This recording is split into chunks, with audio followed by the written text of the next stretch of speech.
people ask me what was the embryo of the idea for the billboard. It started actually about 30 years ago. I was in, or maybe 35, I was in two factories that made LED billboards in Shanghai. And I knew that they were incredibly expensive, and they gobble up power, despite what you think about LEDs.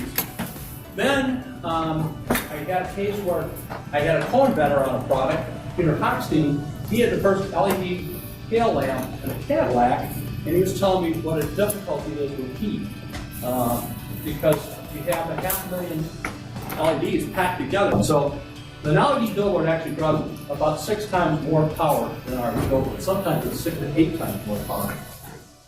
So I had the idea. I was driving down the road, and I said, "Gee, I see these signs changing." I thought, they're expensive. I went online, and I started looking, and it increases revenue anywhere from 5 to 20 to 1. That was 4 or 5 years ago. And I thought, it's amazing. But the billboards at the time were $250,000 to $500,000. I'm talking about a 14 by 48 foot billboard. And I thought, well, how tough can it be to make a simple scrolling mechanical billboard? Well, 15,000 hours later, which is what we have into it, we finally have a full-scale design.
Nothing like this exists.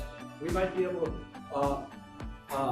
license that aspect. 1/4 inch barrage for strength. It disappeared about 150 feet. Smooth front, smooth as 50-year-old whiskey. Won't collect ice, snow, debris, dirt. It's a compact design because of these extrusions that we have designed in there. They're glued together. The adhesives for the acrylic actually are as strong as the material itself. It's incredible. They actually fuse the material together. So you have the lowest cost parts because you just have these extruded panels, thin extrusion front, and then extruded strips. You can scroll the winds at 40, 50, 60 miles an hour. The air pressure prevents it from blowing in. It's a non-glare acrylic front, and it's for optimal appearance, compact design. And we have ultraviolet absorbers in both the acrylic and in the ink, so you get long life. So in the summer in the drive system, we use aluminum, the lowest cost. It's the smallest possible diameter, so it's very thin for the lowest cost. Into tube wall, 065, about 20 thickness of 20 sheets of paper, so it's low cost of weight. When you make the tube light and thin, it reduces the cost of the tube, but more importantly, it's everything. The motors get smaller, the belts get smaller, there's less drive. This is the lowest possible power for the lowest cost. We have sprockets now in the other tubes and holes in the sides, and I'm going to show you that. It prevents wander, and it's perfect alignment. So recapping, it's 2 strategies, joint venture with an LED manufacturer, and we have talked to several LED companies. Marketing and sales for our original plan. In both cases, we may use a local assembly company. Both cases, in return for investors, meet or should exceed projections.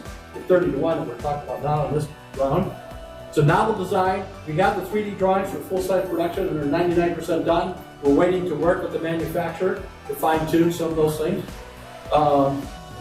We've completed finite element analysis and the life analysis for almost all parts for stress, strain, life over time, vibration, horizontal and vertical plane, and so forth. Tons of analysis. So I mentioned we have about 15,000 hours into the project. The patent application is filed. Projected cost is way below budget. The next step is to build a full-scale prototype, test it with very low product cost. Ballpark, I use 25 grand, or 24 versus 30 in projection. And the tooling cost, I originally put in 150 grand, now I'm looking at 50 grand. Huge potential market, 6 billion, US 16 billion, a little high interest from potential customers. Huge potential profit, could sell for 62.5 versus 50 grand, and we can make money from selling signs.